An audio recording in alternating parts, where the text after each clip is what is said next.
What's poppin', people? Them? It's Sliding McPatty, and listen, you see my shirt right now? Stop pronouncing it like this, all right? I'm letting you guys know. Stop pronouncing it like this, okay? It's black. And who's right beside me is black in the building. What are you saying, man? How you, brother? I'm good. I'm chilling. It's an honor to have you here, man.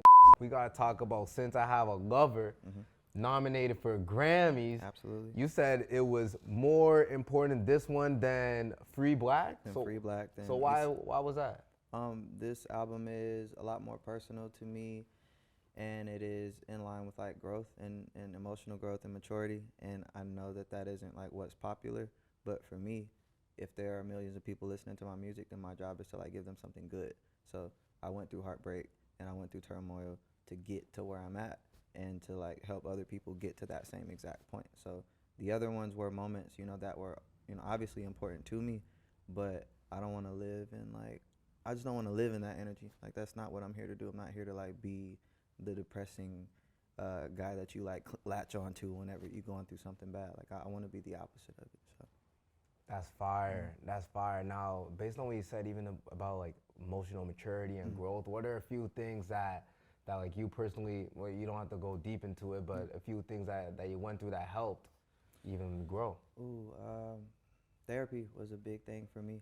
I think it took me a minute to get to it, and it wasn't because I was like against it. It was just I'm so used to being like aware and in control of things, to admit that like I wasn't on my best was kind of hard for me to like get to that point. So it took the people around me, or like one person around me, to be like, you look like you got everything together to everybody else, but to me, nah, I could see that, and that ain't cool. And it took a minute for me to be like, I agree. So therapy was for sure like the number one thing that helped me just start to grow up. And it wasn't about like having an answer to everything. It was just about having somebody to talk to. And once I got to say things out loud, it was like, okay, cool. Now that I said it out loud and it's not like in here and up here, I have a better idea of like what to do about it, versus just keeping it inside and building up resentment and starting to react in ways that don't really like align with like how I want to be. So therapy was a big one. Yeah, I remember you even talking about therapy yesterday at your show. So how long have you had a therapist for? And like, why do you think therapy is something that maybe other people should start like getting into? It's worth a try. I think that I probably did it for like a year straight. And that was like a weekly thing for the most part. Sarita she was like everything that I needed in a therapist. I think you figure out like who fits you the best. I needed somebody who was like a sister in some moments, a best friend in other moments, auntie or a mom in other moments. So she like filled every like category that I needed for a therapist. If I did something stupid, she could cuss me out a little bit. Like, it was every bit that I needed. It was like a little bit of realness, a little bit of like school related things that she learned. It was everything, the psychology of it, the way that she communicates. She's from LA in general, so she's from like, if I'm not mistaken, like Inglewood or Compton area. So it was like talking to somebody who was a friend, and that's just what I needed. And I did it, not as long as I needed to, but I still talk to her. Like, I just went to her wedding a few weeks back. How is that process, even finding a therapist with your specific needs? Like, how do you even start to, like, do you go on Google? Honestly, I don't know how other people like can exercise finding that perfect person, but for me, it's like God puts people in places for specific reasons, and she just so happened to be available. And the first time that we talked, we just hit it off immediately on the phone. It was just like, I need to talk to you, and she's just like, I know, I've been waiting on you to to come over here and holler at me. And from there, it was pretty much smooth. So I think making the right choices and at least being aware of whatever it is that you need to handle will lead you closer to whoever it is that needs to be in your life. So whether it's a therapist, a friend, a partner, whatever, like, just take care of your business and you'll get there. The whole time my thought process on therapy was the therapist will always snake you, because I played a lot of GTA 5. And I'm like, that therapist, he literally wrote a book. I'm like, that's not even legal, bro. Yeah. But to hear that from you, I actually might have to take that in. Yeah, it's cool. I'm telling you, it's definitely a game changer for me. It was a game changer for sure. Now, I want to talk to you more about the album cover, because it kind of looked like you were shooting a 3-point a little bit, Hall of Fame Limitless Range, man. Yeah. So like, why was your arm out like that even? It was spur of the moment. Like we were going for something that felt soft, and it was just mirroring just the mood of everything that my life has been recently. We were out in nature, out in the mountains. It was a rainy day, and as we're shooting, that was just like the motion that came to me in that moment. It was kind of just like a graceful, almost like a ballet type of moment, and they caught the shot. And that was one of the first shots that I saw just on a phone. And when I saw like them take a picture of that shot, I was like, we might have taken a million pictures today, but that's the cover right there. And we went through a bunch of edits, a bunch of different covers, but I was like, that's the cover right there. And when other people saw it, when my friends saw it, when my family saw it, when fans saw it for the first time, it evoked the same emotion that the first two covers did, which is it makes you feel or think something. And it's not just like some graphic or some artwork that people just threw together. It's like, oh, like what's going on there? Like it's either pretty for you to look at, or you are trying to figure out like what the motion is, or you like the color of the sky and the purple. It does a little bit of everything that I need my covers to do. And I think as far as covers go, I don't know too many people who had a better 3 cover run. That bear on the first one, me in the studio with 6 on the second one, and then just how beautiful this recent one is. I think that's a perfect 3 cover setup. Nah, you were the Lakers on that 3P right there. You're the Lakers on the 3P right there. Because the thing is, even with those album covers, I can remember how they look just right away. Yeah. You know what I They mean? stay with you. They stay with you. So Exactly. I think that's the goal for any cover for us. Is like, how do we like make something that stays with people? Now, before you go on stage, I heard you talk about you eat fruits or because you don't want to have a mucus buildup. Yeah, Where yeah. did you even learn that from? Like, and because I know probably a lot of people don't take performing to a science like you do. No, it's these are all things you learn as you go. I went on like a crazy run back in 2018 that was like somebody else's tour. I was opening up for them, and then I did festival season, and then I did my own full tour. And by the time I made it to my own full tour, I was just completely ruined because obviously like the singing and the schedule and everything, but also the diet is just like you can't eat regular things and expect to like sound your best. Like if you eating dairy or fried foods or processed foods or candy or spicy foods all the time, like these are things that all create mucus and that all create like just shit that you don't want to happen while you're on stage. Like even on this tour I was learning I had like tacos before one set, and I get on stage and I'm just like just like every 5 seconds I gotta turn my head away from the camera because I'm just like a little bit of burp right here. Just That's that birria, man. yeah, so I'm just like, I can't be eating tacos before I go on stage, bro. Like that don't even make sense when you think about it. It's like, why would you eat that and then go on stage and expect to have like the best performance? You should focus on hydrating mainly, which is a bunch of water. Watermelon or watermelon juice for me like clears everything out. Tea, obviously. Randomly, I've been hearing gummy bears are like good for just I guess like just lubrication pause of the vocal cords and everything, and lozenges and a bunch of different things, warm ups like vocally, making sure you warm up. But those are like the main things for me, and I'm heavy on spicy food too, so that was hard for me to dial back on my last tour. It was like, what you mean? I went to the doctor and he's like, you got to cut it out now, or you won't finish the tour. And so I cut it out for a little bit, but once we were done, I was back. Okay, bless. The gummy bear thing is crazy. I don't know if it's a specific gummy bear, but don't you also have a throat spray? There are throat sprays for sure. I used them on the last tour. I haven't used them for this tour. I used a propolis spray on the last tour, but it's harsh. It's very strong. It's super strong. I can't even like tell you what the flavor is. But if you ever taste propolis, it's a very, very, very strong taste. Is it one of those like, you know, those that like those candy bean games, you know, where you take bamboozle, where you take one and then it's just like some flavor, like a black jelly bean or like licorice mixed with like medicinal. You can just taste it, and the second that you taste it, you like, that ain't my favorite. So that's why I'm not doing those on this one. I'd rather just do Manuka honey and just be straight. The schedule has literally led me from bus to room to sleep to sound check to meet and greet to stage, and that's pretty much every day that we don't have an off day. Like by the time I basically got from the time I wake up, which is 7 a.m. most times, to about 11 to have a day before I have to like get into my day. Damn, during that time, nothing's open. Yeah, exactly. So I'm at the hotel yesterday morning, and I'm on Uber Eats at 8 a.m., 9 a.m. looking for fucking Jamaican food. Like, none of Yeah, those. but I already know it's impossible. But I'm also looking just because like that's where my mom like I gotta figure out what I'm gonna eat. That's gonna fill me up. Maybe I'm thinking about lunch while it's breakfast, but I don't know. I've been figuring it out step by step. I didn't complete the mission yesterday, but Oh, no, it's so funny because I literally do the exact same thing. I'll wake up in the morning and be like, okay, what am I gonna get off Uber Eats today? today in general, just like what I'm want today. Yeah. Yeah. That's funny. I tried though. I put in an order, and then the lady called me. She's like, "Yo, lunch ain't ready yet." You gotta let them know who you are. You're gonna be on I that ain't like know key. it. You're probably key I was about to three. pull up, but I didn't have the time. I ain't had the time. Now we gotta go to your Halloween costume because you were you Kaonashi? Nah, I was Day of the Dead. Day of the Oh. Dead. I was in Mexico City like right before I came back to the States.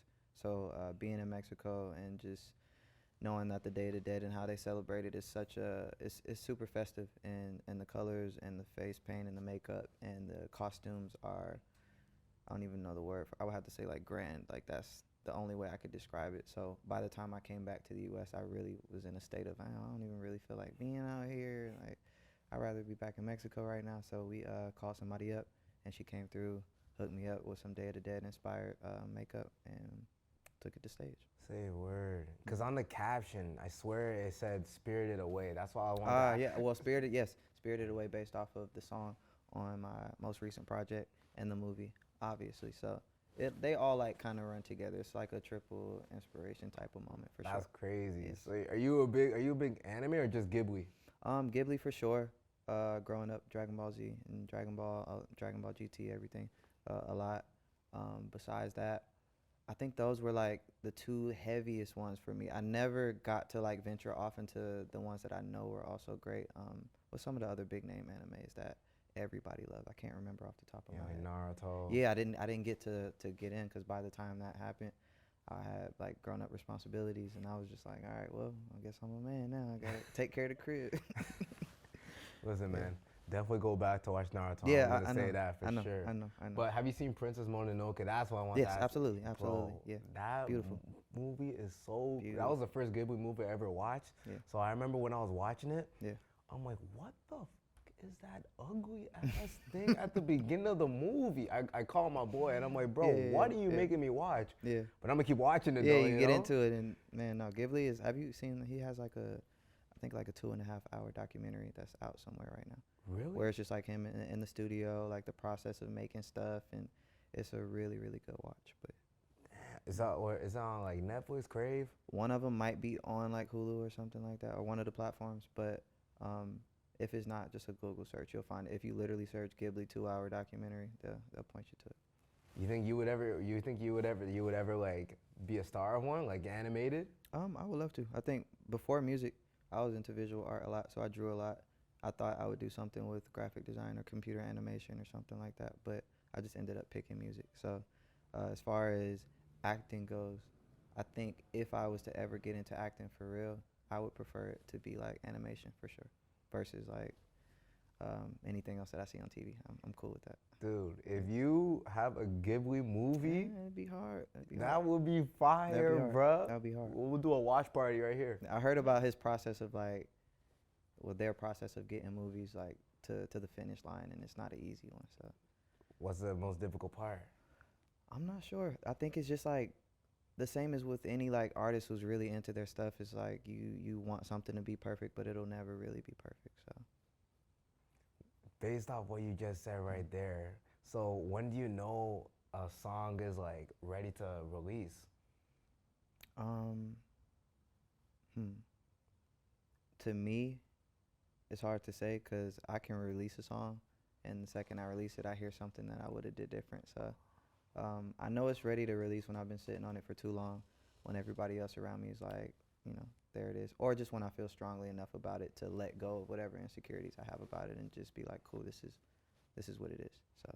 So it's more about just letting go instead of Yeah. just trying to just fully complete it. Yeah, and it's all like you that. have moments of doing that, but you can only do that for so long. It's like you could literally do that forever if you sat down and be like, oh, well, actually, I could turn this down and turn this up.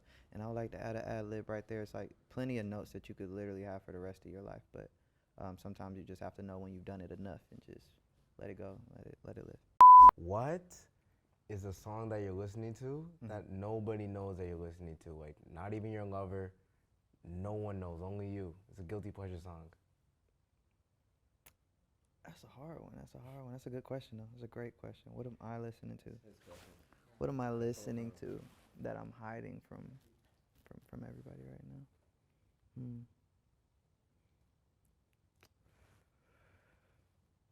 I can't answer the question truthfully because what I was hiding, I randomly started to share with everybody. It was like I was hiding it for a minute, but What was that song though? it is a whole album called Up and Away by this band called Stella with a Sigma.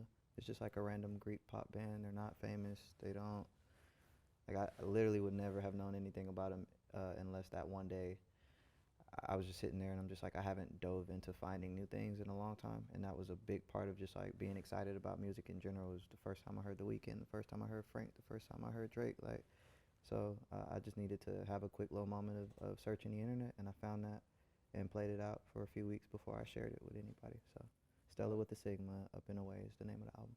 Okay, but how did you even find that though? Like, what was I looking for? It might have been a combination of like random Twitter searches. I'm good with keywords and stuff. So if I'm looking for anything online, this guy's an SEO expert. I'm telling you, if I'm looking for if I'm looking for a meme, if I'm looking for anything, I know exactly how to get to it just by like a couple of searches. So that was a moment of me just trying to figure out new playlists and new artists that were dropping every week, and then going into those lists and then listening to everything on the list and seeing if I liked anything, and if I found something, then I'll just pull it out, add it to my playlist. Everyone talks about Black, Six Flag, all of that, but if you ever had to change your name, like it ever came down to that, what would you call yourself? Another question I've never thought about. I know we had a moment in the beginning where like before everybody knew who I was, it was the conversation of like, do we need to change the name? And I was always like, absolutely not. But amongst the team, I think the best thing that we've ever done with any idea, any song, any album, any video is like sit down and have constructive discussions. So in those discussions, you don't always have to agree with everybody, but it helps you like get to a conclusion that we can all like say, all right, bet we're behind it. And there was a moment of like, do we change the name? And absolutely not. I would never change my name because of like what it is to appease or do anything else. That doesn't make sense to me. But as far as what my name would be besides this, I don't know. I would have to sit with that and think a little bit more. It obviously would have to be something completely different and unrelated. So I have thought about releasing music under a different moniker, though. I just never figured out what that name would be. Just drop something off into the world. Don't put like no crazy promo behind it. Just let people find it and figure it out. So. Wow. It's easy. It's easy. You could pitch your voice. You could do anything these days. So then, oh my gosh, damn. Okay, I'm about to look out. Oh, but if you pitch your voice, that's not fair. What if I want to find you through like? That's the point, though. I want people like. What if I ever like just want to play with the experiment of people stumbling into a new sound or a new artist with no preconceived like idea of who they are or what they look like or what clothes they wear, anything like that. Like the stuff that doesn't really matter. It's just you find some music, you like it, and you're like, damn, like I wonder like who is this or where it comes from or why I like it so much. So one day for sure it'll be a goal of mine to like make something that isn't attached to me and that can just be its own thing. All right, cool. I'm gonna be on the hunt, man. I don't know how to use keywords like you, but I'll be on Spotify searching. I'm playing. I'll be on Spotify searching, man. One person that's out here a lot is Jessie Reyez. I know y'all got a great friendship going on. Is there anything you want to say to her? Like, I mean, Jessie already know what it is. I love her. I ain't gotta say nothing to Jessie. I just texted her before I came here too, so we could. Like, oh, okay. Did she tell you to like watch out for anything about it? No. She was telling me she heard the show was good last night. I'm like, you got goons. Anytime I'm in Toronto, they just let you know what's going on. I'm like, what's up with that? But no, she's that's like me and her like this. We make really great music together, but I think the core of making great music together is just being good friends. So how was that life like, just being good friends with someone who's also dealing with the same Mhm. things as you, just all eyes on them, Mhm. the fame, Mhm. all that stuff? Is it because you guys can relate to many Yeah, things? yeah. I think relatability is a big part of what our relationship is. First time I met her, I had like some vocal issues going on. She took me to her green room, gave me a whole bunch of vitamins and stuff to take home with me. So that was like how we met. And then from there, it's just like understanding the ins and outs of the industry and how everything is, and needing somebody to talk to that is in the same place but maybe from a different perspective can like offer some kind of insight. I think that's been like the bread and butter of our relationship, is when something's going on or you're not feeling the best, you got somebody who you can tap and just be like, I ain't feeling good right now, and they'd be like, bro, either me too, or here's, something I can offer to like help you feel a little bit better. So Those are the best. Those are the best friendships, especially when mhm. like those guys. I feel the same way Mhm. with them. I Mhm. work with them, and we go through the same issues, the same problems, Yeah. but at least we got each other's back. So like, That's the most healthy workspace to have, is like a workspace that is like family oriented. And I know people always try to say like, don't mix business and friends, or business and family, or business and pleasure. But I'm like, I don't want my business to be like some robotic structure where I can't really like talk to the people that are next to me and like figure out what it is they need, or talk about what I need, and like get to from point A to point B together. So that's the best way. 10,000%, man. I Mhm. agree with you that all the way. What chapter in life are you in right now? Mm. I am in the chapter of life that is about growing up and being okay with growing up, and knowing that growing up can still be cool and it can still be fun. Um, I think we had this idea of what it was growing up because our parents were a certain way by a certain age. They were either married or had a whole bunch of kids by then. Their job was their job. They didn't really have a concept of like a lot of the things that we have a concept of. So to be 31 now and to know that that's a completely different 31 than when my mom was 31, I'm just like, oh, this is kind of cool. Like I still get to like feel youthful and do fun stuff, and um, yeah, I'm just in a chapter that right now that's just centered around knowing that I'm growing up and being cool with that. So you're 31 though, that's great, I man. am, man. Not like crazy as an old, cause No, it's, I'm no, no, no. 29, bro. It's crazy. It's really crazy. Like even when people ask me a lot of times, um, sometimes I have to think about it, or sometimes I get my age wrong because I'm just like, I'm 31. Like, I am 31. It's pretty crazy, So but how's the 30s been so far? You've had 1 year. it's cool. It's like I feel like the 20s is an extension of being a teenager. Like you get to figure things out and you get to mess up and you get to learn to like stumble and take as much time as you need and go through heartbreaks and go through like job transitions and all of that to make it to 30 and like have a better idea of who you are. And now I'm at the part where I'm like, all right, I have a really good understanding of who I am and what I stand for and what I want, what I don't want. So I feel a lot more seasoned at 30. It's not like 30 and old time to get the rocket chair, or sit down and like only have kids and only do this and be in the crib. It's like, no, I'm 30 and I'm just a lot more aware of who I am and how much fun the rest of my life could be. Dude, you remind me a lot of myself because I So. literally feel the exact same way. I'm not even gonna do that zodiac stuff though. Don't worry, I ain't gonna ask you. I ain't gonna ask you none of It's that, all man. good. But for anybody, I am a Cancer, so it's True. whatever you take from that, you can take from it on your own. True, yeah. If he's a Cancer, okay, Yeah. or whatever y'all want to do, rising moon, all of that stuff, man. Yeah.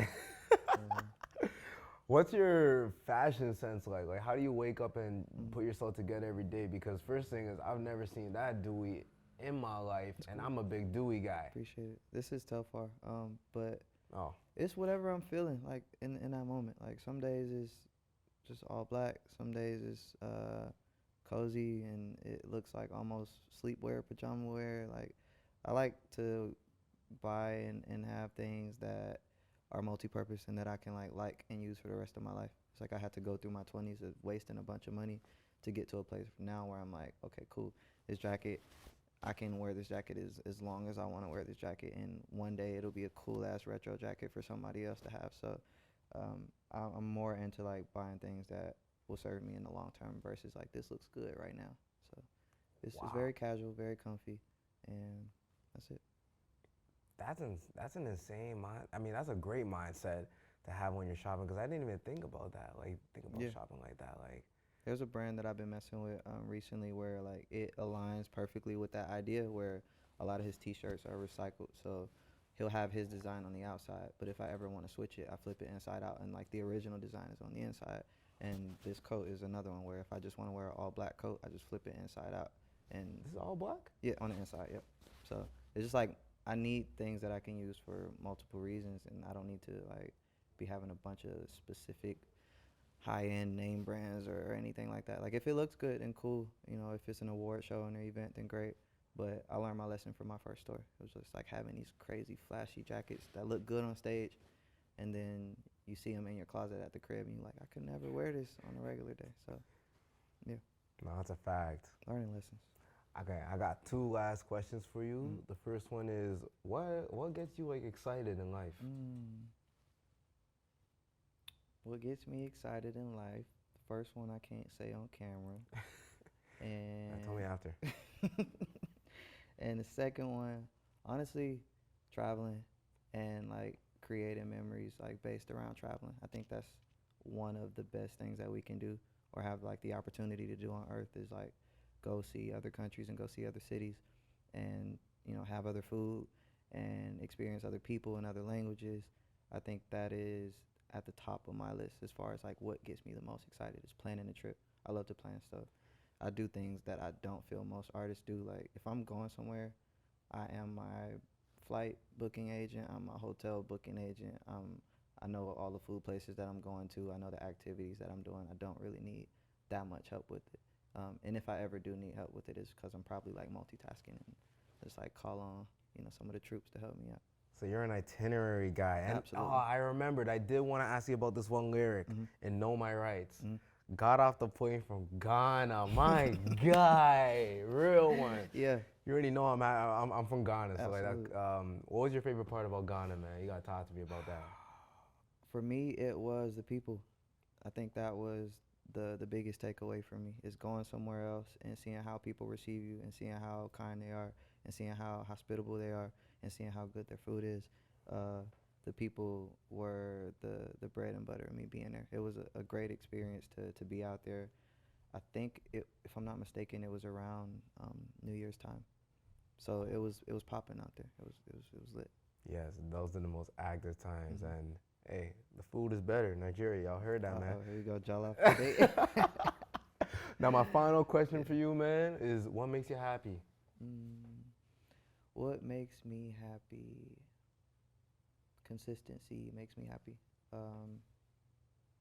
I like for things in my life to like progressively get better, and the only way that they can progressively get better is by me having like some kind of routine or some kind of obligation or dedication, like either to myself or to the people around me.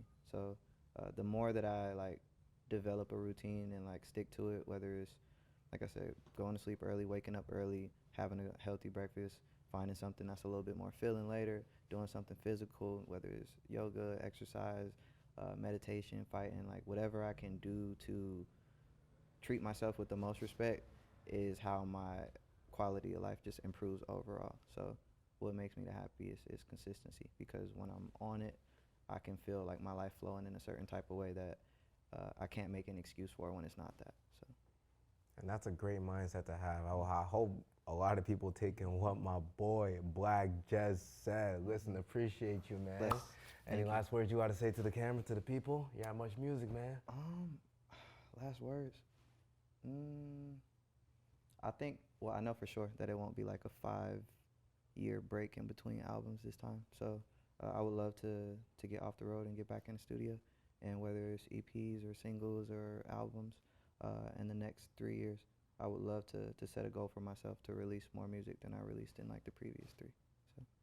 Okay, bet. More music on the way. It might be under the alias though, so you never know, all right? And my name is Slider McPatty, and we signing out. Much love. Bless.